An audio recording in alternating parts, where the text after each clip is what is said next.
আসসালামু আলাইকুম। সবাই কেমন আছেন? আশা করি সবাই ভালো আছেন। আজকে একটা অত্যন্ত গুরুত্বপূর্ণ আমাদের জাতীয় ইস্যু নিয়ে কথা বলবো। সেটা হচ্ছে আমাদের পিলখানার যে বিদ্রোহ, বিডিআর বিদ্রোহ বলে যেটাকে আমরা জানি সেটা নিয়ে। আমাদের সাথে এই অনুষ্ঠানে গেস্ট হিসেবে আছেন স্যার মনিরুল ইসলাম স্যার। স্যার কেমন আছেন? আলহামদুলিল্লাহ ভালো আছি। আপনি ভালো আছেন? জি স্যার, আলহামদুলিল্লাহ ভালো আছি। স্যার আমরা একটু ১ম এ একটু ছোট্ট একটু বিষয়ে একটু কথা বলে নেই। সেটা হচ্ছে যে স্যার হচ্ছে যখন কর্মজীবনে ছিলেন, বিডিআর বিদ্রোহের সময় সেই সময় আপনি দায়িত্বপ্রাপ্ত ছিলেন স্যার। তো স্যার সেই সময়টা যদি একটু বলতেন স্যার, ওই সময়টা আপনি কোথায় কিভাবে ছিলেন বিডিআর বিদ্রোহের সময়? আচ্ছা আমি বিডিআর বিদ্রোহ যখন সংগঠিত হয়, তার অব্যবহিত পরে র‍্যাবের যে গোয়েন্দা সংস্থা আছে, যেটাকে বলে র‍্যাব ইন্টেলিজেন্স, সেখানে কর্মরত ছিলাম এবং এই যে বিডিআর বিদ্রোহের যে তদন্ত কাজ, এই তদন্ত কাজে আ প্রাথমিক যে তদন্ত বা শুরুতে যে যারা কার্যক্রম শুরু করছিল তাদের ভিতরে আমি একজন। আমরা ৩ থেকে ৪ জন মিলে এই কাজটা শুরু করেছিলাম। পরবর্তীতে বিভিন্ন সময়ে বিভিন্ন স্থান থেকে আ বিশেষজ্ঞ অফিসাররা আসেন। তারা পরবর্তীতে আমাদের সঙ্গে যোগদান করেন। সুতরাং আমি এটা বলতে পারি যে বিডিআর তদন্ত কাজে আমি পায়োনিয়ার হিসেবে একজন পায়োনিয়ারদের মধ্যে একজন হিসেবে কাজ করেছি। স্যার একটা প্রশ্ন আসছে, সেটা হচ্ছে স্যার বিদ্রোহ শুরু হয় সকাল ১০ টার দিকে।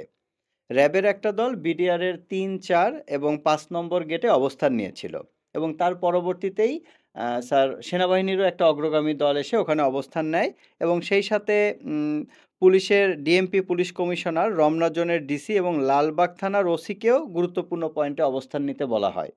তো ৩ টা বাহিনী সেই সময় ওখানে ডিপ্লয় হয়েছিল। কিন্তু স্যার তারপরে কোনো অ্যাকশন হলো না। এটার কারণ কি ছিল স্যার? এটার কারণ হচ্ছে যে আমাদের রাষ্ট্রের সর্বোচ্চ পর্যায়ে আপৎকালীন যে সে সিদ্ধান্ত গ্রহণ, আপৎকালীন ব্যবস্থাপনা অর্থাৎ বিভিন্ন ধরনের যে বিপদ সংকুল বা ইমার্জেন্সি সিচুয়েশন এ যে আমাদের সেই পরিস্থিতি নিয়ন্ত্রণে রাখার যে কার্যক্রম, সেই কার্যক্রমে আমরা অদক্ষ। এবং আচ্ছা। এখানে মূলত সিদ্ধান্তহীনতা তথা হুম। বিলম্বে সিদ্ধান্ত নেয়ার কারণেই এই এতগুলো আইন শৃঙ্খলা রক্ষাকারী বাহিনী, ল এনফোর্সমেন্ট এজেন্সিজ এর সদস্যরা এবং তারা যথেষ্ট সুসজ্জিত অবস্থায় যাওয়ার পরেও আসলে তারা কার্যকরী তো কোনো অত্যন্ত সময় মতোই পৌঁছেছিল স্যার। একদম মানে সময় এমন মতো না যে অনেক দেরি হয়ে গেছে, ঘটনা ঘটে গেছে তারপরে জানতে পারছে এমন না। না। ঘটনা শুরু হওয়ার সাথে সাথেই ৯:৩০ টার দিকে যদি ঘটনা শুরু হয় তারা ১০টা ১০:৩০ টার মধ্যেই ওই জায়গাতে অ্যাসেম্বল হয়ে গিয়েছিল।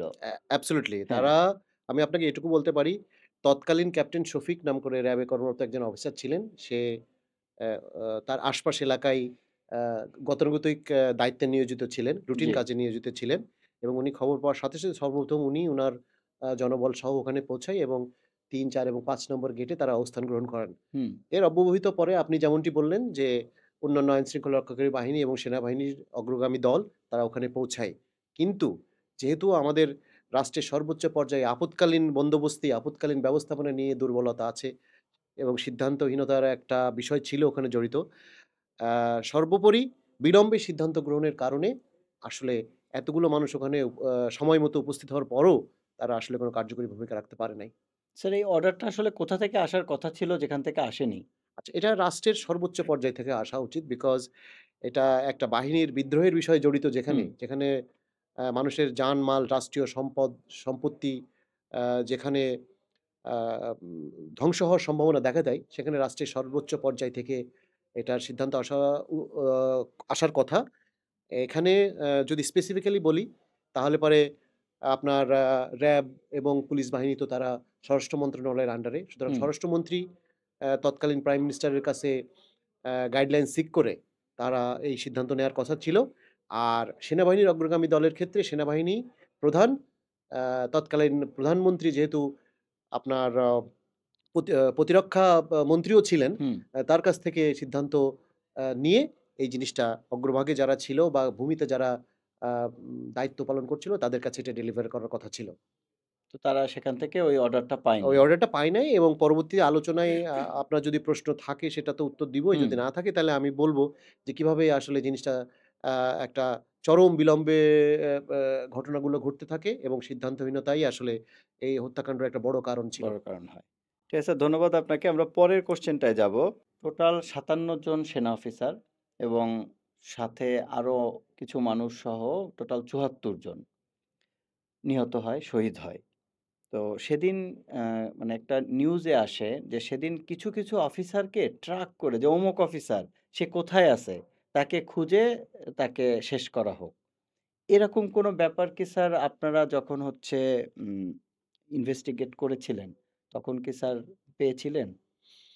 আচ্ছা, ১ম কথা হচ্ছে যে ৫৭ জন অফিসার যে মারা গেলেন, এই ৫৭ জন অফিসার সেই সময়কার, আমি যদি ২০০৯ সালের কথা বলি, সেই সময়কার বাংলাদেশের সেরা এবং চৌকস অফিসারদের মধ্যে কয়েকজন কিন্তু। এবং তারা পেশাদারিত্ব বলেন, সততা বলেন, দেশপ্রেম বলেন, সব দিক দিয়েই তারা খুবই অগ্রবর্তী অবস্থানে ছিলেন সেই সময়। হুম, সুতরাং এই অফিসারগুলার মৃত্যু দুর্ভাগ্যজনক এবং বাংলাদেশ জাতি হিসাবে বাংলাদেশের জন্য এটা একটা বড় ক্ষতির কারণ। এখন ট্র্যাকিং করে মারার বিষয়টা হচ্ছে যে আ ওরকম সুনির্দিষ্টভাবে আ সিস্টেমেটিক ট্র্যাকিং আসলে সে করেছে বা সেই অনুযায়ী যে আপনার হত্যাকাণ্ডটি হয়েছে সেরকম কোনো তথ্য আমরা আসলে পাই নাই। হুম, অন্য কোনো এজেন্সি পেয়ে থাকলে সেটা আমার জানা নাই। এটা হলো ১।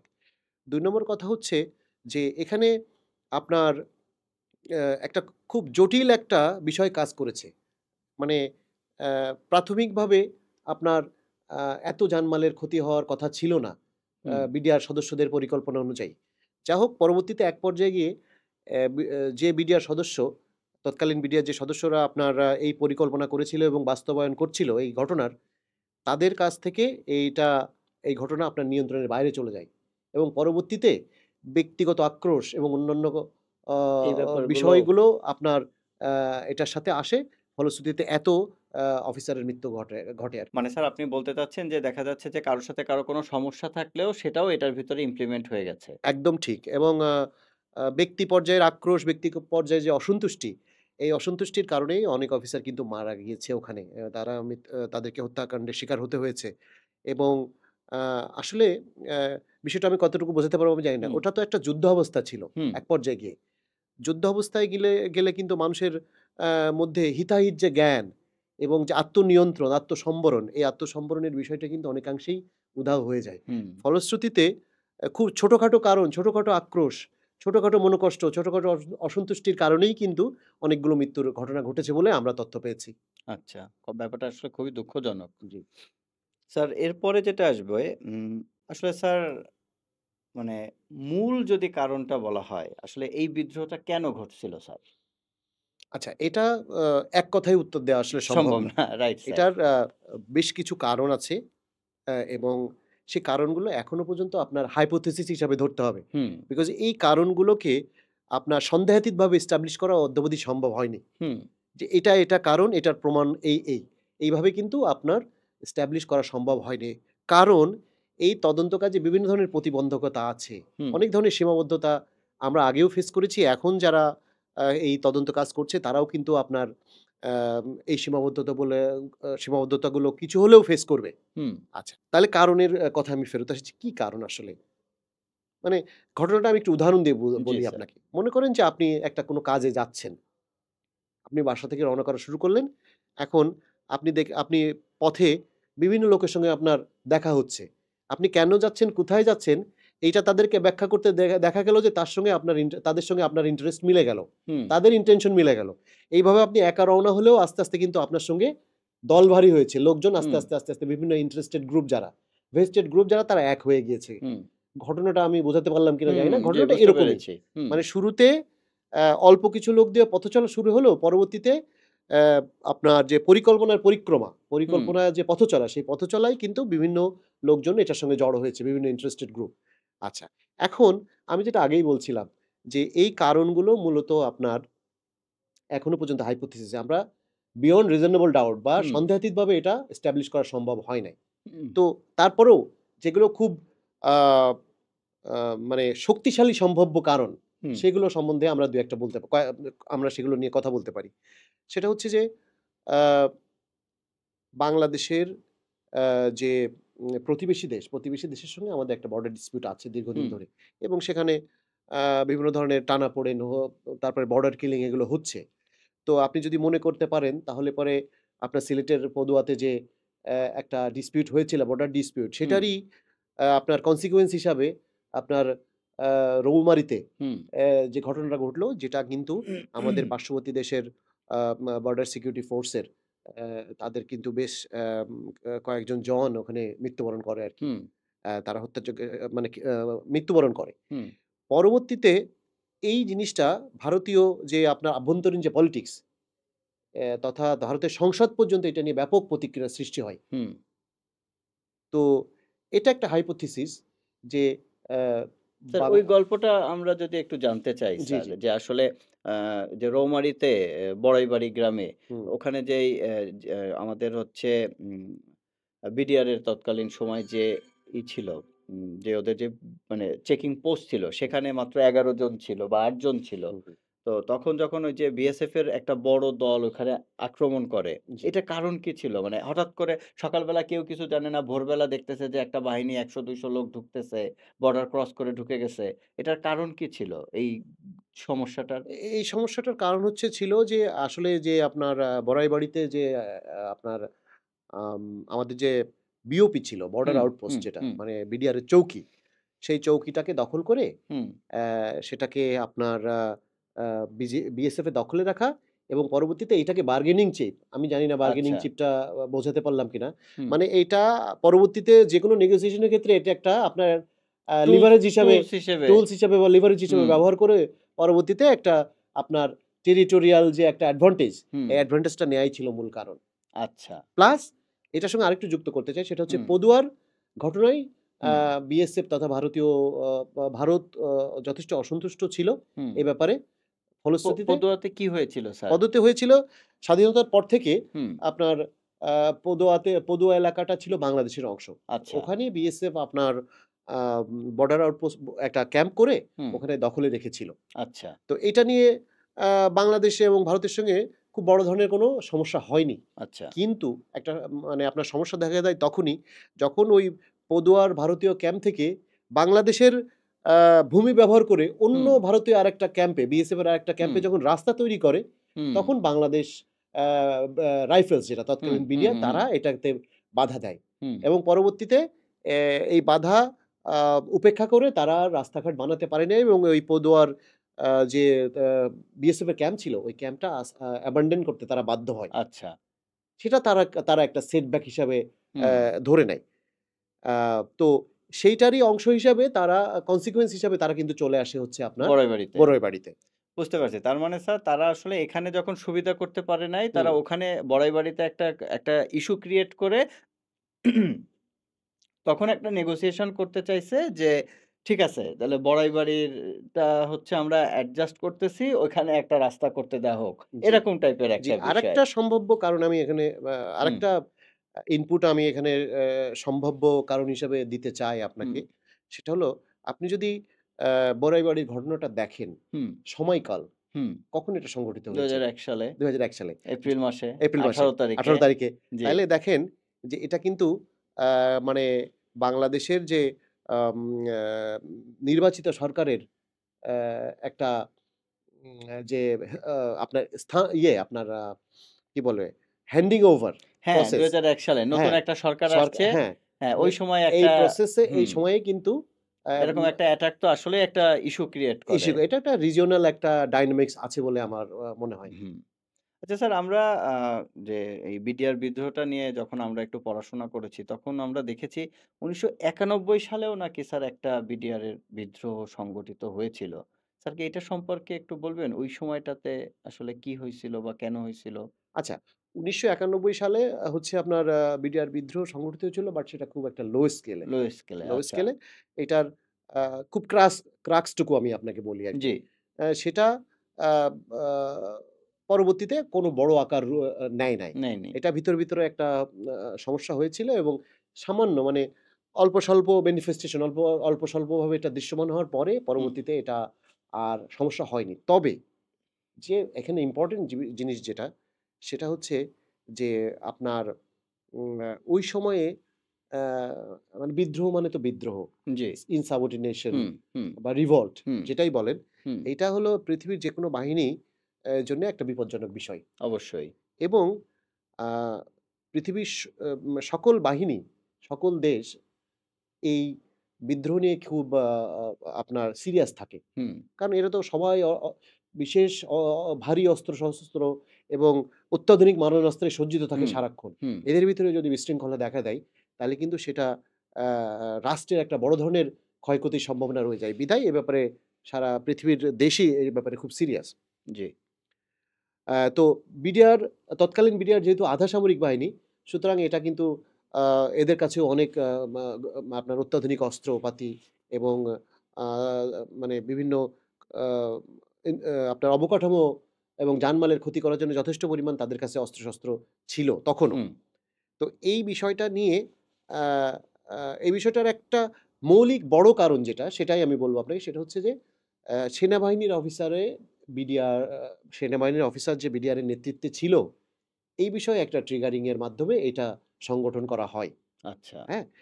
এবং সেটা যদি হয় তাহলে আমাদেরকে ভেবে দেখতে হবে যে বাংলাদেশ সেনাবাহিনীর চৌকস অফিসাররা যদি বিডিআর এর নেতৃত্বে না থাকে তাহলে লাভ কাদের আসলে? অবশ্যই পার্শ্ববর্তী দেশের। হ্যাঁ, এটা খুব একটা সহজ বিষয়। তো আ আরবিডিআর যে সদস্য যারা আছে তারা সবাই এরকম না। হুম, কিছু সদস্যর হচ্ছে গিয়ে আপনার ভুল কিছু অ্যাম্বিশন আছে। সেই ভুল অ্যাম্বিশন এর বিরুদ্ধে বাধা হয়ে দাঁড়ায় কিন্তু এই চৌকস এবং হুম। হনেস্ট অফিসাররা। যার ফলে তারা পার্শ্ববর্তী দেশের ইন্ধন এবং আভ্যন্তরীণ পলিটিক্যাল আ আ যে ফোর্স আছে হুম, তাদের ইন্ধনে কিন্তু এই গুলো তৈরি করেছিল ওই তৈরি সময়ে। আচ্ছা। হ্যাঁ। তবে একটা কথা সেটা হচ্ছে যে এইটা একটা আপনার আনরিজলভড হুম, অর প্রপারলি না রিজলভড হওয়া একটা ইস্যু। যেটা কিন্তু যেটার আম ফলাফল মানে one of the reason হুম, ওই এই আপনার ২০০৯ সালে যে অ্যা আপনার ঘটনাটা ঘটলো, হুম, আ সেটার একটা কারণ হিসেবে এটা উল্লেখ করা যায়। যে ওই হুম। সময়ে যদি জিনিসটাকে সঠিকভাবে আপনার বিশ্লেষণ করা হতো। বিশ্লেষণ করা হতো এবং আ আইনি আ আইনিভাবে এটাকে আম আইনগতভাবে তাদেরকে যারা এটার সাথে জড়িত ছিল, হুম। তাদেরকে যদি আইনের আওতায় আনা হতো এবং সঠিকভাবে আপনার শাস্তির ব্যবস্থা করা হতো, তাহলে পরে এত দ্রুত এই সাহসটা হয়তো ৮ বিডিআর সদস্যরা বছরের পেত না। মাথায় এসে আবার আরেকটা পেত না হুম, হয়তোবা। বুঝতে পেরেছি স্যার। হুম, ধন্যবাদ। হুম, আমরা পরের কোয়েশ্চেন এ যাবো। হুম। স্যার ১ম দিকে এটাকে একটা বিচ্ছিন্ন ঘটনা হিসেবে প্রচার করা হয় ২০০৯ সালে আ বিডিআর বিদ্রোহটাকে। তো স্যার এটা কি আসলে সেই সময় বিচ্ছিন্ন ঘটনা ছিল? নাকি এটা আসলে একটা পুরো প্ল্যান্ড একটা পরিকল্পনা ছিল? আচ্ছা, এখানে আমি বিষয়টাকে ২ টা ডাইমেনশন এ ভাগ হুম, করব আরকি। ১ম হচ্ছে আভ্যন্তরীণ পরিকল্পনা, আরেকটা হচ্ছে সম্ভাব্য আ বাইরের দেশের বাইরের যে এন্টিটি বা অস্তিত্ব আছে তাদের হুম, আ আপনার যে সংশ্লিষ্টতা এই বিষয়ে। বিডিআর এর এরকম একটা ঘটনা ঘটবে এটার পরিকল্পনা কিন্তু আপনার ঘটনা ঘটার আম বেশ কিছুদিন আগে থেকে চলছিল। সেটার একেবারে অকাট্য তথ্য প্রমাণ হুম, আমরা অলরেডি উদ্ধার করেছি। হুম, আমরা যখন আ বিডিআর এর সংশ্লিষ্ট যারা আ সংশ্লিষ্ট বিডিআর ঘটনায় যারা সংশ্লিষ্ট ছিল, হুম, তাদের সঙ্গে যখন আমরা ইন্টারভিউ করেছি বা ইন্টারোগেশন করেছি, এক পর্যায়ে এক পর্যায়ে কিন্তু তারা এইগুলোকে আপনার আমাদের কাছে স্বীকার করেছে। হুম, এবং আমরা এটার যে ক্রস এক্সামিন করে সাবস্টেনশিয়েট করা বা প্রমাণ করা, হুম, সেই প্রমাণের ব্যবস্থাও আমরা করেছিলাম ওই সময়। যে এটা আসলে একটা পরিকল্পিত বিষয়। হুম, আচ্ছা। তো এই পরিকল্পনায় বাংলাদেশের কিছু স্টেক হোল্ডার আপনার জড়িত হয়ে পড়েছে বলে তারা আমাদেরকে জানিয়েছিল। হুম, সেটা হচ্ছে স্থানীয় আ একটা চক্র, অর্থাৎ পিলখানা সংলগ্ন একটা চক্র হুম, এবং আ পলিটিক্যাল আ আ ব্যক্তিত্ব, আচ্ছা। রাজনৈতিক ব্যক্তিত্ব তারাও এটার সাথে সংশ্লিষ্ট হয়ে পড়ে। কিন্তু এখানে একটা বিষয় মনে রাখতে হবে যে, এই যে পলিটিক্যাল ব্যক্তিত্ব যারা জড়িত আছে বলে তারা আমাদের কাছে স্বীকার করেছে, আমরা কিন্তু তাদেরকে জিজ্ঞাসাবাদ করতে পারি নাই। হুম, সেই অ্যাক্সেস টুকু আমরা পাই নাই। ওই সময় ওটা হ্যাঁ? সম্ভব যার হয়নি। ফলে যেটা হলো সেটা হচ্ছে যে, অ্যা যারা কোর কিলিং মিশন এ ছিল, হুম, তাদের দেয়া তথ্যের উপর ভিত্তি করে আমি কথা বলছি কিন্তু। জি, সেটা গুরুত্বপূর্ণ অবশ্যই কোনো সন্দেহ নেই। খুবই গুরুত্বপূর্ণ বিষয় হুম, যে যারা কিলিং এ জড়িত ছিল, যারা পরিকল্পনায় জড়িত ছিল তাদের নিজের মুখের কথা এগুলা। হুম, কিন্তু আপনার তদন্ত কাজে যাকে অ্যাকিউজ করা হয় বা যাকে সন্দেহ করা হয়, তার কাছ থেকে স্বীকারোক্তি নেওয়াটাই সবচেয়ে উন্নত মানের তদন্ত। আচ্ছা। কিন্তু সেটা আমরা করতে পারি নাই। জি, এখন আমরা যেটা পেরেছি সেটা হচ্ছে যে আ আপনার যে পারিপার্শ্বিক যে আ পরিস্থিতি, জি। পারিপার্শ্বিক পরিস্থিতির সঙ্গে যারা কিলিং এবং আ আপনার এটা বাস্তবায়নের সঙ্গে যারা জড়িত ছিল কোর গ্রুপে, হুম, তাদের স্বীকারোক্তি অনুযায়ী আমরা এই জিনিসটাকে এস্টাবলিশ করতে সক্ষম হয়েছি। আচ্ছা। আচ্ছা, এটা গেল আপনার স্থানীয় বিষয়। কিছু পলিটিক্যাল পার্টি, লোকাল কিছু হুম, ইন্টারেস্টেড গ্রুপ। আর বাইরের দেশের বিষয়টাও এখনো পর্যন্ত হাইপোথিসিস। আচ্ছা। হ্যাঁ? আসলে যেটা হয়েছে সেটা হচ্ছে যে জিনিসটা তো অনেক বড়। যার ফলশ্রুতিতে আপনার মানুষ অনেক ধরনের আ আপনার অনুমান নির্ভর কথা বলে। হুম, এখন আমি ডিসরেসপেক্ট করছি না। আচ্ছা। অনেক ক্ষেত্রে অনুমানও ঠিক হয়। হুম, বাট সব অনুমান ঠিক না এখানে। আচ্ছা। হ্যাঁ? তো আসলে খুব দায়িত্বশীল অবস্থানে থেকে আপনি যদি কোন এই বিষয়টাকে পলিটিসাইজ না করেন, রাজনীতিকরণ না করেন, হুম, তাহলে কিন্তু আপনাকে বলতে হবে যে এখনো পর্যন্ত আমরা সন্দেহাতীতভাবে অ্যা এইটা প্রমাণ করতে পারি নাই যে আসলে আমাদের পার্শ্ববর্তী দেশ বা বহিঃশত্রুর কোনো সম্পৃক্ততায় সম্পৃক্ততা ছিল। ছিল। তবে এটা একটা স্ট্রং প্রবাবিলিটি আছে। হুম, একটা শক্তিশালী সম্ভাবনা আছে এবং সেই আমাদের কাছে যে এভিডেন্স আছে পরবর্তীতে আরো এভিডেন্স কালেক্ট করে যদি আমরা এগুলো সবগুলো জোড়া লাগাই তাহলে আমার ব্যক্তিগত ধারণা এই ধরনের যে সম্পৃক্ততা। সম্পৃক্ততা সেটার প্রমাণ হওয়ার খুবই শক্তিশালী সম্ভাবনা আছে। আচ্ছা স্যার একটা বিষয় বলি। হুম, সেটা হচ্ছে পিলখানার ভিতরে অনেক মানে অফিসাররা হুম, বা অনেক হচ্ছে উম যারা বিডিআরের সাবেক বিডিআরের সদস্যরা বা এখনো যারা আছে তাদের পরিবার সহ থাকে। হুম, কিন্তু এই বিদ্রোহের পরবর্তীতে স্যার এদের পরিবারের কাউকে খুঁজে পাওয়া যায়নি। হুম, এটা একটা পয়েন্ট। ২য় পয়েন্ট হচ্ছে কোনো একটা সময় বিদ্রোহের ৩ ঘন্টা এলাকা সাবেক একজন এমপির আ কথায় ৩ ঘন্টা একদম ওখানে কোনো ধরনের সিকিউরিটি ছিল না। হুম, আ এর সাথে আমরা আবার একটু রিলেট করি আমাদের আ ৫ই অগাস্টে ২০২৪ এ যখন হচ্ছে সরকারের পতন হয়, আওয়ামী ফ্যাসিবাদ বা শেখ হাসিনা যখন পালিয়ে চলে যেতে বাধ্য হন, তখন হচ্ছে কিছু মানুষকে আমরা দেখেছি পোশাক খুলতে, খুলতে চলে যাচ্ছে এয়ারপোর্ট দিয়ে। অনেক ফুটেজও আমরা দেখেছি। তাহলে ব্যাপারটা কি স্যার এমন হওয়ার কোনো সম্ভাবনা বা আপনারা কোনো তথ্য প্রমাণ পেয়েছিলেন কিনা? যে এরকম একটা বাইরের কোনো অ একটা জনবল ঢুকছে, ঢোকার পর একটা occurrence ঘটিয়ে আবার বের হয়ে চলে গেছে। এরকম কোনো symptom বা কোনো তথ্য উপাত্ত বা কোনো দৃশ্য কি আপনাদের তদন্তের সময় চোখে পড়েছিল কিনা স্যার? আচ্ছা, মানে বিষয়টা একটু ট্রিকি, একটু হুম, জটিল। ১ম কথা হচ্ছে যে আমরা যে প্লেস অফ অকারেন্স বা ঘটনাস্থল পরিদর্শন, তারপরে আ ভিকটিম ছিল যারা, হুম, আ পরিবার-পরিজন এবং বিডিআরের তৎকালীন বিডিআর সদস্য যারা এই ঘটনা ঘটানোর মূল পরিকল্পনার সঙ্গে জড়িত ছিল এবং হত্যাযজ্ঞে যারা জড়িত ছিল, এদের সবার সঙ্গে কথা বলে আসলে মানে বহিরাগত কারো দ্বারা হত্যাযজ্ঞের এই বিষয়টা আ তাদের মুখ থেকে আমরা ওইভাবে পাইনি। আচ্ছা, কিন্তু, কিন্তু খুব একটা গুরুত্বপূর্ণ সোর্স থেকে খুব একটা গুরুত্বপূর্ণ আ আ স্থান থেকে কিন্তু বা ব্যক্তি থেকে কিন্তু এই ঘটনাটা অবতারণা করা হয়েছে। সেটা হলো ওখানে যে অফিসারদের পরিবার যারা ছিলেন, যারা হুম, ভিকটিম তারা স্বচক্ষে কিন্তু অনেক কিছু দেখেছেন, তারা স্বচক্ষে অনেক কিছু শুনেছেন। হুম, হ্যাঁ? তো তাদের পক্ষ থেকে কিন্তু এরকম একটা দাবি তোলা হচ্ছে। হুম, যে না তারা হিন্দিতে কথা বলতে শুনেছেন। হুম, তারপরে হচ্ছে বিডিআরের যে তৎকালীন বিডিআরের যে পোশাক-আশাক ছিল সেই হুম, পোশাকের সঙ্গে সাদৃশ্যপূর্ণ না এমন এরকম পোশাক পরে পোশাকও দেখেছে। লোকজন এসছে এবং আ বাংলাদেশী না এমন আ ক্লেইমও তারা করেছে। হুম, এখন তাদের এই তারা কিন্তু যথেষ্ট রেসপন্সিবল। আপনি দেখবেন যে এই যে আ হত্যাযজ্ঞের শিকার হওয়া অফিসারদের অনেক ওয়াইফ এর মধ্যে অনেকেই কিন্তু অত্যন্ত উচ্চশিক্ষিত এবং বিভিন্ন হুম, সমাজে তাদের খুবই রেসপেক্টেবল একটা অবস্থান আছে। হুম, আ তো তাদের পক্ষ থেকে এরকম একটা দাবি আসা এটা আসলে উপেক্ষা করার মতো না। হুম, হ্যাঁ? এইটা নিয়ে ফার্দার তদন্ত হওয়া দরকার। ফার্দার তদন্ত করে এটার একটা সুরাহা করা দরকার। আচ্ছা, এটা হলো একটা দিক। এটা ২ নম্বর দিক হচ্ছে যে আপনার ইনভেস্টিগেশন এর একটা আ তদন্তের একটা খুবই গুরুত্বপূর্ণ বিষয় হলো যে টাইমলিনেস হুম, সময় মতো কাজ করা। হুম, এই যে ডিলে হয়ে গেলে তখন কিন্তু আপনার ডটসকে মিলানো অনেক কঠিন হয়ে যায়। কঠিন হয়ে যায়, রাইট। ঠিক আছে? এই বিষয়গুলো এই যে আপনার বিদেশীদের ইনভলভমেন্ট, বহিরাগত দ্বারা যে হত্যাযজ্ঞ ঘটানো, এটা কিন্তু নতুন কোনো হাইপোথিসিস না। এটা না। হত্যাযজ্ঞের পরপরই থেকেই এটা বিভিন্ন ব্যক্তি আ বা সংগঠন এগুলো এগুলো বলে আসছে। হুম, কিন্তু আসলে আ সেই সময়ে আ বাংলাদেশের পরিবেশ পরিস্থিতি অনুকূলে ছিল না এগুলোর আচ্ছা। বিরুদ্ধে আসলে তদন্ত কাজ করার।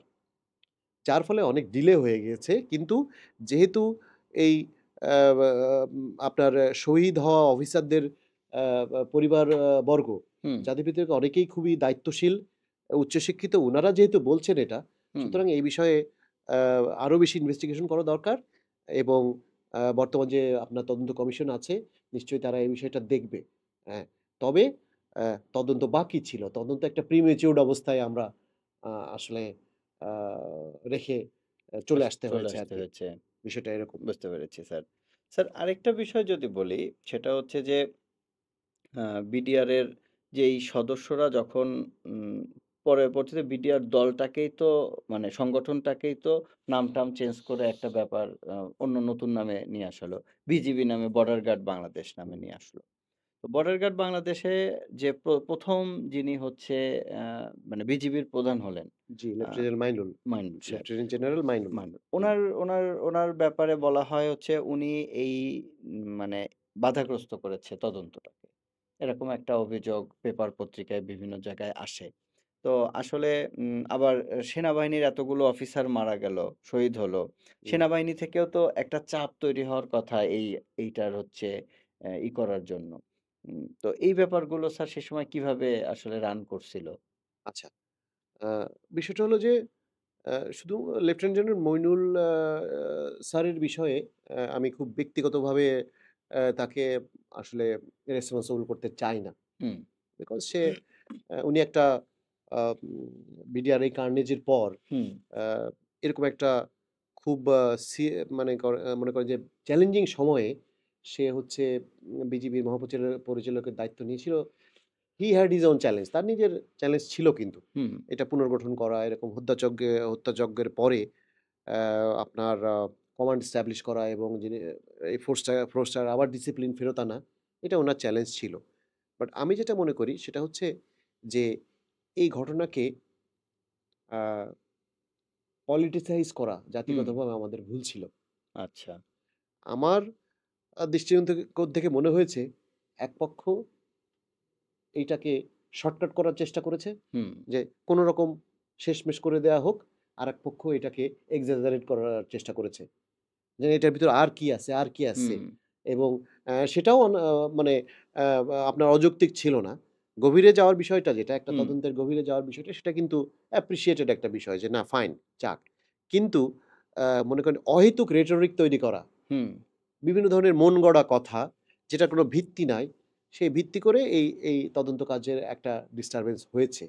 এবং আ বাধাগ্রস্ত তো সামগ্রিকভাবে তো আসলে স্বাধীনভাবে এই তদন্ত কাজ করা সম্ভব সম্ভব হয়নি। হয়নি তখন। কারণ আমরা যাদের হচ্ছে আপনার আ ইন্টারভিউ বা ইন্টারোগেশন করার রিকোয়েস্ট করেছি, আসলে আমরা তাদেরকে ইন্টারোগেশন বা রিকোয়েস্ট বা ইন্টারভিউ করতে পারি নাই। ফলশ্রুতিতে আ আ সেই সময় একটা বড় ধরনের বাধা তৈরি হয়েছে। একটা এ গ্যাপ ক্রিয়েট হয়ে গ্যাপ গেছে। ক্রিয়েট হয়ে গেছে এটা নিয়ে। তৎকালীন এই বিদ্রোহের পরবর্তী সময়ে বিদ্রোহের যে নেতা ছিল তৌহিদ সাহেব, উনার ভূমিকা কি ছিল আসলে? উনি কি আসলে পাপেট ছিল? নাকি উনি আসলেই উনার ইনভলভ ছিল? পরবর্তীতে উনার আসলে কি হইছিল বা এখন কি অবস্থা? ওই বিষয়টা যদি একটু বলতেন স্যার। আচ্ছা, ডিএডি তৌহিদ আসলে একটা আ মানে পরিকল্পনা এবং যে বাস্তবায়ন এই ঘটনা পরিকল্পনা এবং বাস্তবায়নের আ সঙ্গে তার একটা আ মৃদু সংশ্লিষ্টতা ছিল। আচ্ছা। কিন্তু তার চেয়ে বড় কথা এই ঘটনা ঘটার প্রাক্কালে সে মিডিয়ার সামনে এসে সে আসলে তার এই বড় ধরনের পাবলিসিটি হয়। আচ্ছা, হ্যাঁ? ফুটেজ নিছে? হ্যাঁ, ফুটেজ নিয়েছে এবং সে আচ্ছা, হয়তো পরিস্থিতির আ কারণে সে এইটার ফোরফ্রন্ট এ চলে আসে। আচ্ছা। তবে তার একটা সংশ্লিষ্টতা ছিল হুম, এই পরিকল্পনা। বাট সে একেবারে এই যে উম আ নেতৃস্থানীয় যে কোর গ্রুপ, হুম, যারা পরিকল্পনা করেছে, যারা হত্যাযজ্ঞ চালিয়েছে, অ্যা তাদের ১৭ জনের একটা গ্রুপের হুম। সদস্য সে না। আচ্ছা। হ্যাঁ? ১৭ জনের একটা গ্রুপ ছিল। তারাই এই জিনিসটাকে আমি আপনাকে আরো হুম, পরবর্তীতে ব্যাখ্যা করব আরকি। হুম। তারাই হচ্ছে মূল পরিকল্পনাটা করে এবং কার্য সম্পাদন করে। হ্যাঁ? আচ্ছা। কিন্তু এই ১৭ জনের একজন তৌহিদ সাহেব না বা ডিআইডি ও! তৌহিদ না। পরবর্তীতে উনার কি পর কোনো বিচার বা হ্যাঁ, এই উনি হ্যাঁ, বিচারের সম্মুখীন হয়েছে। উনাকে আমি নিজেও ইন্টারোগেশন করেছি। আচ্ছা, অ্যা বিচারের সম্মুখীন করেছে এবং তাকে সাজাও দেওয়া হয়েছে। আচ্ছা। এটা একটা দারুণ ইনফরমেশন জানা গেল। কিন্তু ওই সময় তো উনাকে মানে মিডিয়া-টিডিয়া সব দিক থেকে ভীষণভাবে আরকি হাইলাইট করা হইছে। হ্যাঁ, এটা আরেকটু বলি আপনাকে। মানে ১৭ জন যারা মৌলিকভাবে এই পরিকল্পনা এবং কর্মকান্ডের সঙ্গে জড়িত ছিল, এরা ছিল বেসিক্যালি আ অপেক্ষাকৃত ইয়াং বয়সের আচ্ছা, বিডিআর সদস্য। আচ্ছা। কারো ৪ বছর চাকরি, কারো ৫ বছর চাকরি, কারো ৬ বছর, ৭ বছর। মানে অত অভিজ্ঞতা সম্পন্ন হুম, বা যদি খুব খাস বাংলায় বলি, পোড় খাওয়া বিডিআর সদস্য না। আচ্ছা। বিডিআর এর সদস্যরা যাদের অনেকদিন চাকরি, তারা কিন্তু যথেষ্ট আ আপনার দক্ষ। হুম, বিকজ তারা ১২ মাস হুম, ৩৬৫ দিন কিন্তু অপারেশনাল। হ্যাঁ, তাই না? হুম, তারা সার্বক্ষণিক বর্ডার প্রহরায় নিয়োজিত থাকে এবং তারা বিভিন্ন প্রতিকূলতা ফেস করতে এক পর্যায়ে গিয়ে তাদের চাকরি যখন বাড়ে, হুম, তখন কিন্তু তারা খুবই আ একটা কর্মক্ষম হুম, এবং কার্যকরী হচ্ছে আপনার বর্ডার সিকিউরিটি ফোর্সের সদস্য হিসেবে আমাদের বর্ডার সিকিউরিটির যে অর্গানাইজেশন আছে তৎকালীন বিডিআর, তার একটা খুব দক্ষ আ ব্যক্তি হিসাবে আবির্ভূত হয়। কিন্তু যারা কোর গ্রুপে যারা পরিকল্পনা এবং কার্য সম্পাদনের সঙ্গে যারা জড়িত ছিল, হুম, তারা কিন্তু অপেক্ষাকৃত ইয়াং। তাদের এত হুম, অভিজ্ঞতা ছিল না। তাদের একটা নেতৃত্বের প্রয়োজন হয়ে পড়ে। আচ্ছা। এই প্রয়োজনীয়তায় কিন্তু ডিএডি তৌহিদের আবির্ভাব আবির্ভাব ঘটে। হয়। তাকে সামনে নিয়ে জি, আসে। জি, জি। বুঝতে পেরেছি স্যার। স্যার এরপরে আমরা যে বিষয়টা নিয়ে কথা বলতে চাই সেটা হচ্ছে বিডিআরের বিদ্রোহের একটা কারণ হিসেবে যেটা বলা হয় অপারেশন ডাল ভাত। অপারেশন ডাল ভাত নিয়ে অনেক অভিযোগ ছিল। উম এইটা নিয়ে যদি একটু বলতেন স্যার। এখানে আসলে অপারেশন ডাল ভাত নিয়ে বিডিআর সদস্যদের কিছু অভিযোগ ছিল। আবার বিডিআর সদস্যদের উপরেও কিছু অভিযোগ ছিল। বিডিআর সদস্যরা কিছু অফিসারদেরকে বলছিল, আমরা তখন ওই সময় ভিডিও ফুটেজগুলোতে দেখেছি যখন বিডিআর সদস্যরা বিদ্রোহের সময় সাংবাদিকদের বলতেছিল যে, "সব টাকা অফিসাররা মেরে খেয়ে ফেলেছে।" এই বিষয়টা যদি স্যার একটু সামগ্রিকভাবে আমাদেরকে বলতেন দর্শকদের। আচ্ছা, আমি যেভাবে আপনাকে আগে বললাম জি, যে, অনেকগুলো কারণের আ একটা বিস্ফোরণ কিন্তু আ আপনার বিডিআর যে ইনসিডেন্ট সেটা। জি, তো আ এটা আমি কেন বললাম? আবার রিপিট করলাম কেন? যে ডাল ভাত যে কর্মসূচি, জি স্যার। সেই কর্মসূচির বিষয়টাকে অনেকে অনেক বড় করে দেখে আচ্ছা। বা দেখানোর চেষ্টা করে। হুম, এটা একটা কারণ, one of the reasons hmm. But এটা অনেক বড় কারণ না। আচ্ছা। হ্যাঁ? আমি এইজন্যে জিনিসটাকে আবার রিপিট করলাম আরকি। জি, আচ্ছা, বিডিআর এর যে ডাল ভাত প্রোগ্রাম, সেই জি, প্রোগ্রামে আ আপনার যে বিডিআর সদস্যদের সংশ্লিষ্ট বিডিআর সদস্যদের যে আপনার অসন্তুষ্টি, জি। এই অসন্তুষ্টিটা ক্ষেত্র বিশেষে যৌক্তিক।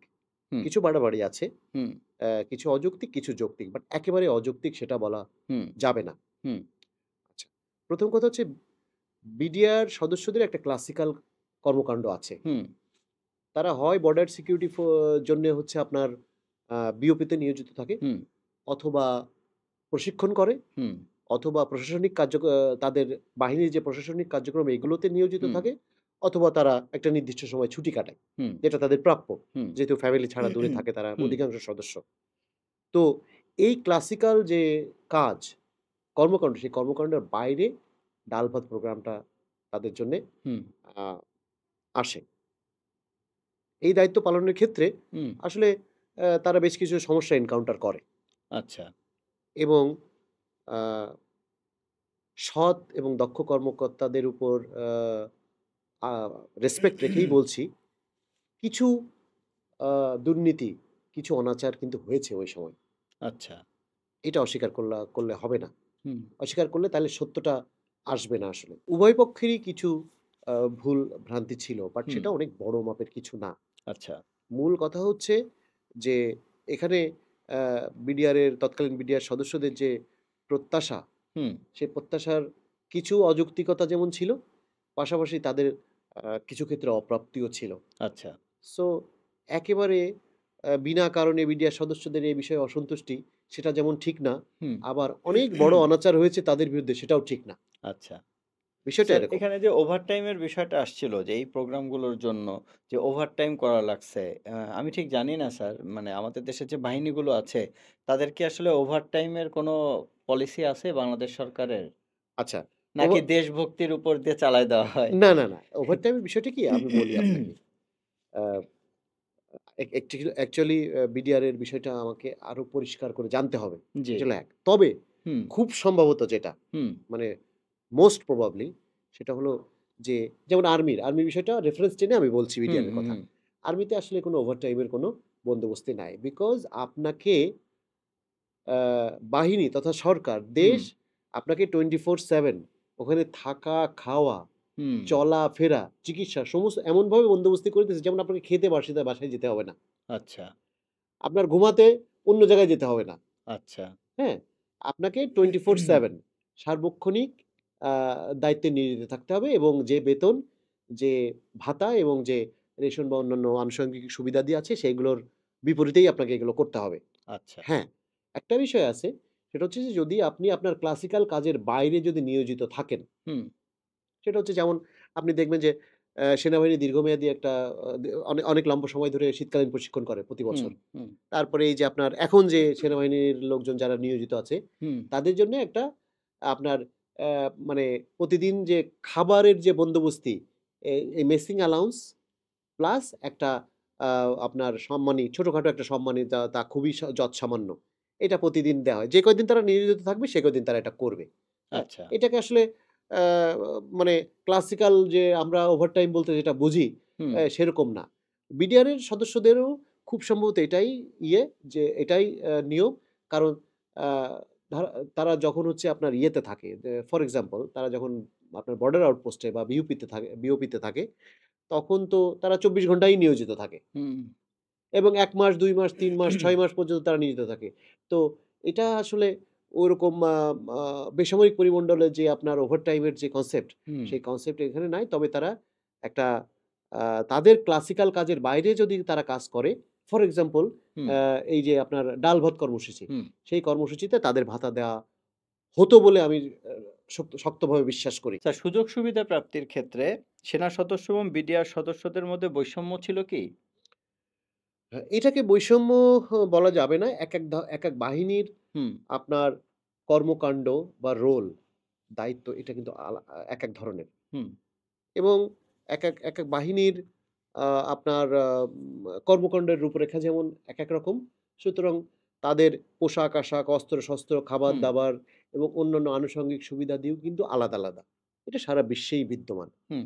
এবং এখন এইটা নিয়ে কিন্তু যে আপনার কিছু অসন্তুষ্টি, কিছু টানাপোড়েন, এটা শুধু বাংলাদেশে না, পৃথিবীর অনেক দেশেই এরকম আছে যে, অমুক বাহিনী এটা পায়, আমি এটা কম পাই, হ্যাঁ? আচ্ছা।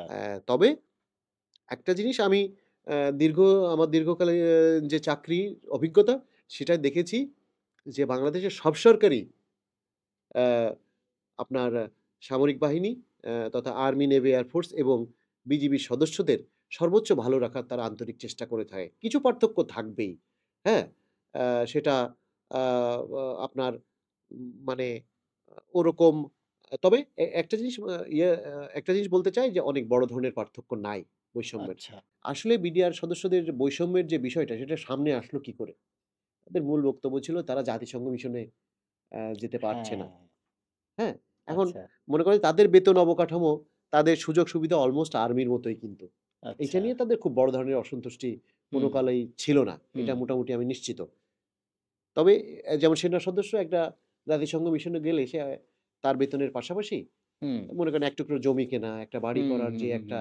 সুযোগ পায়, অ্যা যে টাকাটা সে আপনার সম্মানী হিসাবে পায় জাতিসংঘতে হুম, মোতায়েন থাকাকালীন সময়ে সেইটা বিডিআর এর সদস্যরা আপনার আ পাচ্ছিল না বলে হুম। তাদেরও একটু অর্থনৈতিক সমৃদ্ধি বা একটা বাড়িঘর করা, কিছু টাকা জমানোর জন্য তাদের এই বিষয়ে একটা চাহিদা ছিল। বুঝতে পেরেছি স্যার। স্যার এরপরে যে বিষয়টা আসবো, আমরা দেখেছি যে বিডিআর বিদ্রোহের সময় বিডিআর এর যে নিজস্ব ইন্টেলিজেন্স সার্ভিস ছিল, তারাও বিদ্রোহে অংশগ্রহণ করছে। কিন্তু এজেন্সি এই বিদ্রোহের ব্যাপারে কিছুই জানত না। কিন্তু পরবর্তীতে অন্য এজেন্সিগুলোও স্যার তাদের ভূমিকাগুলো আমরা কিছুটা বিতর্কিত, কিছুটা লিমিটেড অবস্থায় দেখেছি। স্যার ইন্টেলিজেন্সের কার্যক্রমটা যদি বলতেন, বাংলাদেশে যে ইন্টেলিজেন্স গুলো এই বিষয়গুলো দেখে, সেই ইন্টেলিজেন্স গুলো আসলে মানে কিভাবে কাজ করেছিল স্যার তখন? আচ্ছা, আমি আপনার স্পেসিফিক আপনার প্রশ্নের স্পেসিফিক উত্তরে চলে যাই। জি স্যার। সেটা হচ্ছে যে বিডিআর এর যে গোয়েন্দা সংস্থা ছিল সেটার নাম ছিল আরএসইউ, হুম, রাইফেল সিকিউরিটি ইউনিট। হুম। রাইফেল সিকিউরিটি ইউনিটের প্রধান যে উনিও কিন্তু হত্যাযজ্ঞের শিকার হন, আচ্ছা। আ যে অফিসার ছিলেন। আচ্ছা, রাইফেল সিকিউরিটি ইউনিটের আ সন্দেহভাজন লোকজন যারা ছিল তাদের অনেককেই আমি ব্যক্তিগতভাবে হুম, মানে দায়িত্ব পালনের সময় তাদেরকে ইন্টারভিউ বা ইন্টারোগেশন করেছি। জি, যেটা হয়েছিল সেটা হচ্ছে যে রাইফেল সিকিউরিটি ইউনিটের যে আপনার আ তাদের যে আপনার ডিএডি বা আপনার জুনিয়র অফিসার যারা ছিল, জি। যেমন সুবেদার, নায়েব সুবেদার, হ্যাঁ? হাবিলদার হুম, বা অন্যান্য পদবীর যারা ছিল বিডিআর এর হুম, মৌলিক সদস্য যারা, হুম। তারা একটা আপনার সমঝোতা তৈরি করে। আচ্ছা। এই সমঝোতার মাধ্যমে তারা আ আপনার একটা ইনফরমেশন গ্যাপের সৃষ্টি করে। হুম, ফর এক্সাম্পল আমি অফিসার হিসেবে আমি রাইফেল সিকিউরিটি ইউনিটের অফিসার হিসেবে আমি আসলে তথ্যটা পাবো কার কাছ থেকে? আচ্ছা। পাবো তো আমি ফিল্ডে নিয়োজিত যে বিডিআর সদস্য আছে, সে আমাকে এই ইনফরমেশনটা দিবে। হুম, এখন সেই ইনফরমেশনটা আমার কাছে আসে নাই। এটা একটা ডিসকন্টিনিউড হয়ে যায়। কাট অফ করে দেয় আমাকে হুম, এক পর্যায়ে গিয়ে। হুম, হুম। কাট অফ করে দিলে সব তথ্য এই রাইফেল সিকিউরিটি ইউনিটের আ যে অধিনায়ক বা কর্মকর্তা যারা ছিল তাদের কাছে ঠিকমতো আসে নাই। হ্যাঁ? তো যার ফলশ্রুতিতে আপনার এই ঘটনা যে এইভাবে আগাচ্ছে, হুম, এটা মারাত্মক মানে আপনার ভয়ংকর দিকে যাচ্ছে, সেটা কিন্তু আসলে রাইফেল সিকিউরিটি ইউনিটের যে কর্তা ব্যক্তি যারা ছিলেন, তারা অনুধাবন করতে পারেন নাই। এবং আচ্ছা। সেই অনুযায়ী তারা তাদের উপরস্থ আ যে লিডারশিপ ছিল, নেতৃত্ব ছিল যে ডিজি, এডিজি কাউকেই আসলে এভাবে অবগত করতে পারে নাই। সুতরাং এটা আ মোটামুটিভাবে নিশ্চিত যে আপনার আরএসইউ বা হুম, রাইফেল সিকিউরিটি ইউনিট এর যে সদস্যবৃন্দ, তারাও এই বিদ্রোহের সঙ্গে আগে থেকেই জড়িত হয়ে পড়েছিল। বুঝতে পেরেছি স্যার। স্যার আমাদের যে অন্য ইন্টেলিজেন্স গুলো ছিল, তারা কি করেছিল আসলে? তাদের কাছে মানে এই যে গোয়েন্দা তৎপরতার যেই একটা দুর্বলতা এখানে বিশেষভাবে পরিলক্ষিত হয়, হুম। এটাকে আপনি আসলে কিভাবে মূল্যায়ন করেন বা দেখেন স্যার? এটা একটা গোয়েন্দা ব্যর্থতা। ১ম মন্তব্য আমার এটা। কারণ গোয়েন্দা যদি আম আ গোয়েন্দা কমিউনিটি যদি এটাকে সঠিকভাবে উম ওয়ার্ন করতে পারত কর্তৃপক্ষকে, তাহলে হয়তো এই ঘটনা ঘটত না। আচ্ছা, এটা হলো ১ নাম্বার। ২ নম্বর হচ্ছে একটা এখানে বিষয় কাজ করেছে যে বিডিআর যেহেতু একটা আপনার সেপারেট বাহিনী, সেই সেপারেট বাহিনী তাদের নিজস্ব গোয়েন্দা বৃত্তি আছে। সেই গোয়েন্দাদের কাছ থেকেই কিন্তু বিডিআর এর ডিজি হয়ে হুম, আপনার স্বরাষ্ট্র মন্ত্রণালয়, প্রাইম মিনিস্টার বা অন্যান্য তৎকালীন যে আ আপনার লিডারশিপ ছিল, রাষ্ট্র পরিচালনার লিডারশিপ ছিল, তারা কিন্তু পেত এটা। তো সেটা তো মিসিং হয়ে গেছে। সেটা ঠিকমতো পায় নাই। তবে এটা নিশ্চিত যে পিলখানাতে একটা অস্বস্তিকর পরিবেশ বিরাজমান আছে হুম, এবং কোনো কিছু একটা অসুবিধা আছে বা কোনো একটা সমস্যা হতে যাচ্ছে, এ ধরনের ওয়ার্নিং কিন্তু আমাদের গোয়েন্দা সংস্থা থেকে দেওয়া হয়েছিল। ইন্টেলিজেন্সের যে ব্যর্থতা হচ্ছে যে আ বিডিআর এর যে আপনার তৎকালীন যে established সিকিউরিটি এন্টিটি ছিল যে আরএসইউ যেটা বললাম, রাইফেল সিকিউরিটি ইউনিট। সেই রাইফেল সিকিউরিটি ইউনিটের থেকেও একটা তথ্য প্রবাহ কিন্তু আপনার রাজনৈতিক এবং আপনার রাষ্ট্রের যে নেতৃত্ব ছিল হুম, তৎকালীন সময়ে সেখানে আসতো। আচ্ছা। কিন্তু বিডিআর ইনসিডেন্টের এই ঘটনার যে আপনার গোয়েন্দা তথ্য সেটা আসলে disrupted হয়েছিল। আমি আপনাকে হুম, কিছুক্ষণ আগে জি বললাম স্যার। যে এটা ঠিকমতো আসে নাই। তবে এটা নিশ্চিত যে পিলখানাতে কোনো একটা অস্বস্তিকর পরিবেশ বিরাজমান আছে। পিলখানায় কোনো একটা সমস্যা হওয়ার সম্ভাবনা আছে। পিলখানায় কিছু একটা ঘটতে যাচ্ছে। হুম, এ ধরনের গোয়েন্দা তথ্য কিন্তু আমাদের যে আ আপনার যে গোয়েন্দা সংস্থাগুলো আছে তারা কিন্তু তৎকালীন রাষ্ট্রের লিডারশিপকে দিয়েছিল। হুম। এটা নিশ্চিত। আচ্ছা। স্যার এরপরে একটা বিষয়ে যাব। সেটা হচ্ছে বেসরকারি যে তদন্তটা হয়েছিল, ওই যে সচিব আনিসুজ্জামান খানের তদন্ত কমিশনের রিপোর্টে কয়েকজন আওয়ামী লীগের রাজনীতিবিদদের নাম উঠে এসেছে। যাদের সাথে বিদ্রোহে অংশ নেওয়া বিডিআর সৈন্যরা ২০০৮ সালের জাতীয় নির্বাচনের আগে এবং পরে একাধিকবার সাক্ষাৎ করেছিলেন। তারা হচ্ছেন সে সময় আওয়ামী লীগের এমপি শেখ ফজলে নূর তাপস, শেখ সেলিম, মির্জা আজম সহ আরও অনেকে। ২৬ তারিখ তাপসের নির্দেশে পিলখানার চারদিকে ৩ কিলোমিটার এলাকা থেকে সবাইকে সরে যেতে বলা হয়। পুলিশ এবং আর্মি সরে যাবার পর খুব সহজেই হত্যাযজ্ঞে অংশ নেওয়া সৈন্যরা পালিয়ে যেতে সক্ষম হয়। এই ব্যাপারটা কি স্যার একটু ব্যাখ্যা করবেন? আর এখানে স্যার বলা হয় যুক্ত ছিল। এখানে আরো একটা ইনফরমেশন এড করি, ফজলে নূর তাপস পিলখানা মসজিদে নামাজ পড়তে যেতেন প্রতি শুক্রবার। সেখানেও ১-১.৫ ঘন্টা সময় কাটাতেন। এবং পরবর্তীতে তার বাসাতেও কিছু মিটিং মানে খোঁজ পাওয়া গেছে যে মিটিং হয়েছে। স্যার এই বিষয়টা আসলে কিভাবে ব্যাখ্যা করবেন স্যার?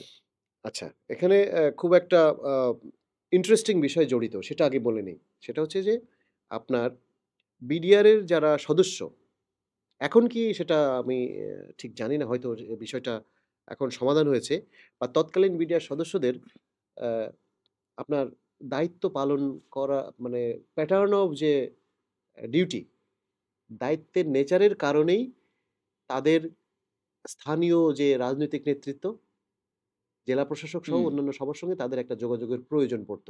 আচ্ছা। এইজন্যে খুব আ মজা করে বলা হতো বিষয়টা, বাট এটা হলো ফ্যাক্ট। সেটা হচ্ছে বিডিআর এর সদস্য যারা বিওপিতে নিয়োজিত থাকে, তাদের এক পকেটে ডিসি সাহেবের নাম্বার থাকে, আরেক পকেটে থাকে স্থানীয় এমপির নাম্বার। আচ্ছা। কারণ ওখানে চোরাকারবারি বা অন্যান্য বিষয়ে অ্যা আ সংশ্লিষ্টতা বলেন, সমাধান বলেন বা আ আ কনফ্লিক্ট রেজোলিউশন বলেন, যেটার কারণেই হোক এই ২ জন লোকের আপনার আ প্রয়োজন পড়ে আরকি। হুম, যোগাযোগ করতে প্রয়োজন পড়ে। ভালো কাজ করতে গেলেও প্রয়োজন পড়ে, মন্দ কাজ করতে গেলেও প্রয়োজন প্রয়োজন পড়ে। পড়ে। আচ্ছা, তো সুতরাং পলিটিক্যাল নেতৃত্বের সঙ্গে মিডিয়ার সদস্যদের যে যোগাযোগ, এটা একটা অনেক পুরনো কালচার। আচ্ছা, মানে এটা নতুন কিছু না। আচ্ছা। সো ইলেকশনের আগে ২০০৮ সালের আ আপনার যে জাতীয় নির্বাচন, জি, তার আগে অ্যা বিভিন্ন কারণে অ্যা আসলে এই বিডিআর সদস্যদের আপনার তৎকালীন যে আওয়ামী লীগের যে নেতৃত্ব ছিল, জি। তাদের মধ্যে একজনের নাম বললেন আপনি, ফজলে নূর তাপস, যেহেতু উনি ওই হুম, এলাকায় হুম, হুম, বসবাস হুম, করেন, হুম। জি স্যার। তার সঙ্গে একাধিকবার মিটিং হয়েছে। হুম, অ্যা এবং সেটা আমরা যাদেরকে ইন্টারোগেশন করেছি, কোর কিলিং গ্রুপের হুম, যারা ছিল তারা স্বীকার করেছে এটা। হুম। এটা সত্যি কথা। আচ্ছা। এছাড়াও আপনার তাদের মিটিং হয়েছে শেখ ফজলুল করিম সেলিমের সঙ্গে। তাদের মির্জা আজমের সাথে। মির্জা আজমের সঙ্গে মিটিং হয়েছে বলে তারা হুম, দাবি করেছে। তারপরে আপনার অন্যান্য আরো বেশ কিছু পলিটিশিয়ানদের নাম তারা বলেছে। নানক সাহেবের অ্যা সাথে। এগুলোর নাম তারা বলেছে। হুম, তো সেটা আ উম আ তারা ইলেকশন রিলেটেড বিষয় এটা ছিল। হ্যাঁ?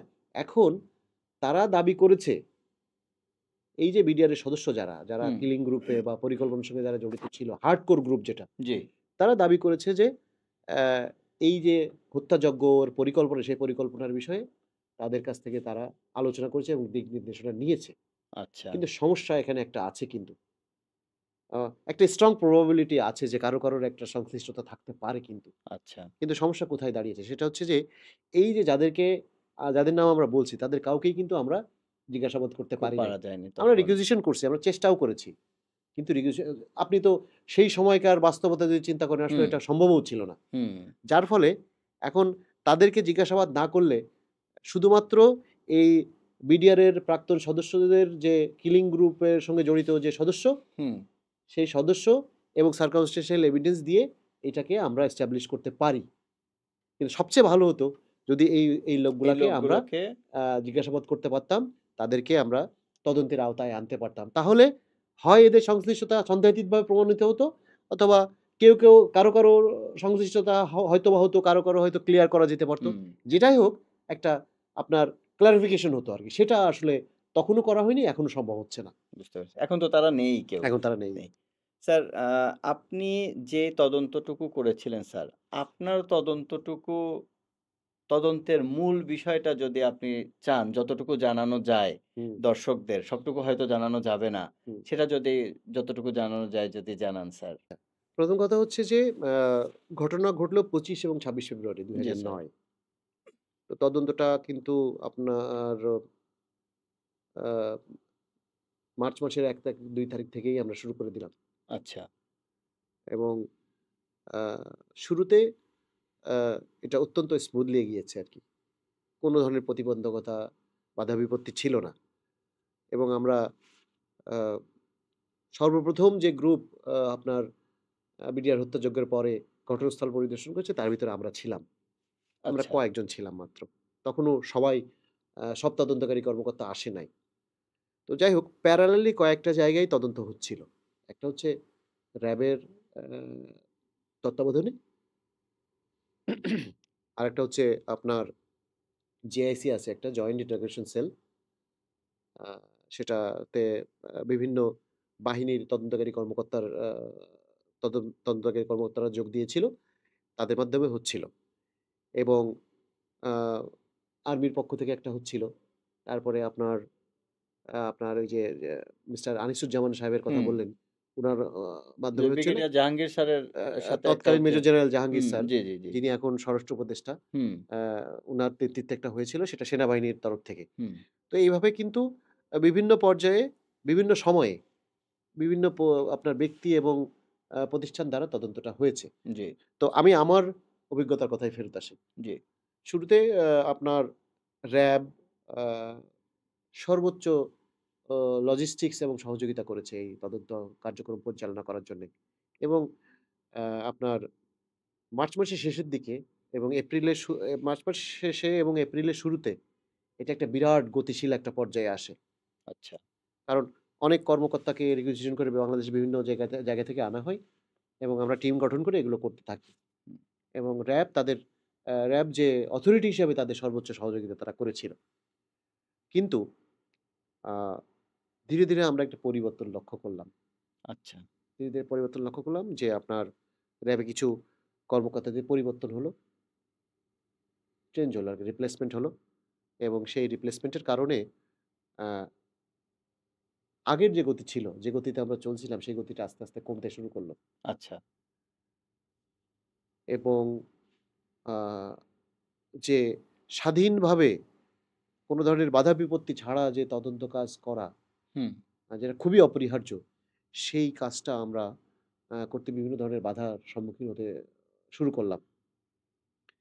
এবং সবচেয়ে অ্যালার্মিং বিষয় যেটা, সেটা হচ্ছে যে মাঠ পর্যায়ে ধরেন আমি হচ্ছে মাঠ পর্যায়ের হচ্ছে আপনার তদন্ত করেছি। মানে আমি আপনার যারা একদম কিলিং এর কোর গ্রুপে যারা ছিল, পরিকল্পনার যারা কোর গ্রুপে ছিল, আমার মতো লোকজনই আমার কিন্তু অফিসাররাই কিন্তু হুম, এদের ইনভেস্টিগেশন করেছে বা হুম, ইন্টারোগেশন করেছে এদেরকে। তো আমরা যে প্রতিবেদন দিতাম, তদন্ত প্রতিবেদন, এক পর্যায়ে গিয়ে দেখলাম সেই তদন্ত প্রতিবেদনের সাথে উপরে যেটা সাবমিশন হচ্ছে, হুম, অনওয়ার্ড সাবমিশন যেটাকে হুম, বলে। হুম, হুম। অর্থাৎ আমার থেকে উপরে উঠতে থাকে তো। উঠতে, উঠতে একটা পর্যায়ে গিয়ে ওই তদন্ত প্রতিবেদন চেঞ্জ হচ্ছে। আচ্ছা। মানে আমরা যেটা বলতে চাচ্ছি সেটা সেটা আ ওই যেখানে যায় প্লেস হওয়ার কথা, প্লেস হচ্ছে না। প্লেস হচ্ছে কিন্তু হুম, কনটেন্ট ঠিক থাকছে না। কনটেন্ট ঠিক থাকতেছে না। আচ্ছা, আচ্ছা, আচ্ছা। হ্যাঁ, এবং বেশ কিছু গুরুত্বপূর্ণ বিষয় এটা লক্ষ্য করলাম। হুম, লক্ষ্য করার পরে আ আমরা এই তদন্ত কাজ শুরু করার বিষয়ে সবচেয়ে বেশি সবচেয়ে আগে এবং সবচেয়ে বড় ভূমিকা রাখা যে ৩ জন ছিলাম, তারা আমরা দেখলাম যে এই তদন্ত কাজ আসলে ঠিকমতো এগোবে না। আচ্ছা। এটার ফল আ উম আপনার কনক্লুসিভ ফল আশা করা হুম, আসলে উচিত হবে না। আচ্ছা। হ্যাঁ? তো এইভাবে আপনার ১ বছরে কিছু কম সময়ে ছিলাম। তারপরে হুম, আ চলে আসছি যে না এটার ফল আসলে আসতেছে না। আসতেছে না। বুঝতে পারছি। স্যার আসলে শেষে আসলে তৎকালীন সরকার এটা আসলে কিভাবে হজম করে ফেললো বা ম্যানেজ করে ফেললো? মানে টোটালি জিনিসটা দৃশ্যপটের বাইরে চলে গেল স্যার। আপনার অবজারভেশনটা যদি বলতেন। না এটা আমি বলব যে এটা হজমও হয় নাই। হুম, এটা দৃশ্যপটের বাইরেও যায় নাই। আচ্ছা। কারণ এইটা এমনই একটা ভয়াবহ ঘটনা যেটা আপনার আ বাংলাদেশ সেনাবাহিনী তো বটেই, বাংলাদেশের অগণিত মানুষের হৃদয়ে কিন্তু এটা এখনো পর্যন্ত ক্ষত তৈরি করে রেখেছে। অবশ্যই। এবং বাংলাদেশের সরি, বাংলাদেশের মানুষ তথা সেনাবাহিনীর সদস্যরা স্পেসিফিক্যালি হুম, তারা এই ঘটনার একটা সুষ্ঠু তদন্ত এবং আ দায়ী ব্যক্তিদের, দায়ী ব্যক্তি, প্রতিষ্ঠান, দেশ যাই হোক না কেন, আ তাদেরকে তিরস্কার, পানিশমেন্ট বা যথাযথভাবে তাদের প্রাপ্য পানিশমেন্ট যে এনশিওর করা হোক সেটা কিন্তু সেনাবাহিনীর সদস্যরা এখনো ব্যাপকভাবে চায়। আচ্ছা। কারণ আমি ব্যক্তিগতভাবে বলি, ওখানে যে যারা শাহাদাত বরণ করেছেন যে অফিসারগুলো তাদের ভিতরে আমার আপন ভাইয়ের মতো বেশ কয়েকজন অফিসার ছিল যারা আমাদেরকে অত্যন্ত স্নেহ করতেন, অনেক বেশি স্নেহ করতেন, অনেক টেক কেয়ার করতেন, আমাদের শুভাকাঙ্ক্ষী ছিলেন। এরকম বাংলাদেশ সেনাবাহিনীতে কর্মরত সেই সময়কার যারা কর্মরত ছিলেন বা এখন আছেন যারা, তাদের অধিকাংশ অফিসারের খুবই কাছের মানুষ তারা হারিয়েছে কিন্তু রাইট, এই ঘটনার মাধ্যমে। রাইট। সুতরাং এটা বিগত সরকার এটা হজম করে নাই বা করার কোনো অবকাশও নাই। আচ্ছা। স্যার এখন যদি এইটাকে আরেকবার প্রপারলি আ ইনভেস্টিগেট করে এটার একটা কনক্লুশন এ আসতে হয়, তাহলে আসলে কি পদক্ষেপ নেওয়া উচিত বলে আপনি মনে করেন স্যার? আপনার পরামর্শ? এটা আ দিন তো অনেক গড়িয়েছে। জি। আপনার ২০০৯ আর এখন ২০২৫ মানে ১৬ বছর চলে গেছে।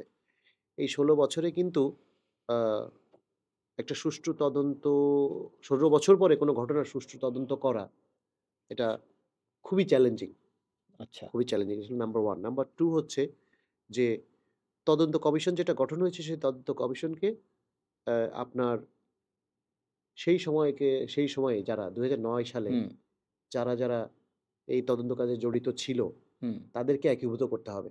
আচ্ছা। কারণ তাদের আ ব্রেইনের যে সার্কিট, এই সার্কিটে কিন্তু অনেক তথ্য রয়ে গিয়েছে। হুম, কাগজে পরিবর্তন কাগজের হলেও। পরিবর্তন হলেও এই সার্কিটে কিন্তু অনেক তথ্য রয়ে গেছে। এই যে জি, মেমোরি চিপ এখানে কিন্তু অনেক তথ্য রয়ে গেছে। রাইট, এই তথ্যগুলো আপনার ডেলভ করতে হবে। এগুলো বের করতে হবে। রাইট। বের করে তারপরে এখন যে তাদের সঙ্গে মানে পুরানো সেই কর্মকর্তাদেরকে ডাকতে হবে। তারা যে যেখানেই থাকুক না কেন ডাকতে হবে। তাদের যে অভিজ্ঞতা, তাদের যে আ প্রাপ্ত যে তথ্য উপাত্ত সেগুলো আপনার নিতে হবে। নিয়ে বর্তমান যারা আছে তারা এগুলো আলোচনায় বসতে হবে এবং একটা দীর্ঘমেয়াদী পরিকল্পনা করতে হবে এবং কোনো ধরনের ইন্টারফেরেন্স, কোনো ধরনের হুম, প্রতিবন্ধকতা, কোনো ধরনের সমস্যা জানিয়ে এই কমিশন ফেস না করে সেটা সরকারকে এনশিওর করতে হবে। হুম। এখন অন্তর্বর্তীকালীন সরকার এটা করতে পারবে কিনা আমার সন্দেহ আছে। আচ্ছা, বিকজ ঘটনার পরিব্যাপ্তি এতটাই বেশি, ঘটনার ব্যাপ্তি এতটাই বেশি যে এটা আসলে কনক্লুশন টানতে সময় লাগবে। আচ্ছা। সো আ এটার জন্য একটা কন্টিনিউয়েশন প্রয়োজন। হুম, বর্তমান যে আপনার অন্তর্বর্তী সরকার আছে, সেটা যতদিন থাকে, তারা যদি এটা শেষ করে দিতে পারলে খুব ভালো কথা। বাট তাড়াহুড়ো করে যে আমরা চলে যাবো সুতরাং শেষ করে যাবো, এগুলো হুম। করাটা ভুল হবে। আচ্ছা। আচ্ছা, এখানে একটা গুরুত্বপূর্ণ বিষয় আমি উল্লেখ করতে চাই যে, আমি সাবেক যে কর্মকর্তাদের কথা বললাম, যারা এটার সঙ্গে জড়িত ছিল, হুম, এই তদন্ত কাজের সঙ্গে, সেটা কিন্তু তাদের ভেতর একটা জিনিস খেয়াল রাখতে হবে, তাদের কিছু জাসুসে পরিণত হয়েছে কিন্তু। হুম, আমি আ বিষয়টা অত্যন্ত গুরুত্বপূর্ণ। অস্বস্তিকর হলেও গুরুত্বপূর্ণ বিধায় বললাম কথাটা। হুম। তো সেই সময় ভালো কাজ করেছে কিন্তু শুরুতে ভালো কাজ করলেও পর্যায়ক্রমে তারা বিভিন্ন প্রলোভনে তারা জাসুসির ম্যানিপুলেট হয়ে মধ্যে গেছে। তো এদেরকে ঠিকমতো চিহ্নিত করে তাদের পানিশমেন্ট হোক কি না হোক সেটা একটা ভিন্ন বিষয়। কিন্তু এদের এই তদন্ত কাজে জড়িত করলে আবার একটা ডিস্টার্বেন্স হওয়ার সম্ভাবনা আছে। যাক বিটিআর বিদ্রোহ আমরা অনুষ্ঠানের একদম শেষে চলে আসছি। বিটিআর বিদ্রোহের এই করুণ বিষয়টা আমাদের বাঙালি জাতির জীবনে এটা যুগ ধরে ধারণ করবে। মানুষ আসলে এটা কখনোই ভুলতে চাইলেও ভুলতে পারবে না এবং বলা উচিতও না। এটা আমাদের জাতিসত্তার একটা অংশ হিসেবেই থাকবে। তো আজকে এই পর্যন্তই। সবাই ভালো থাকবেন। আসসালামু আলাইকুম।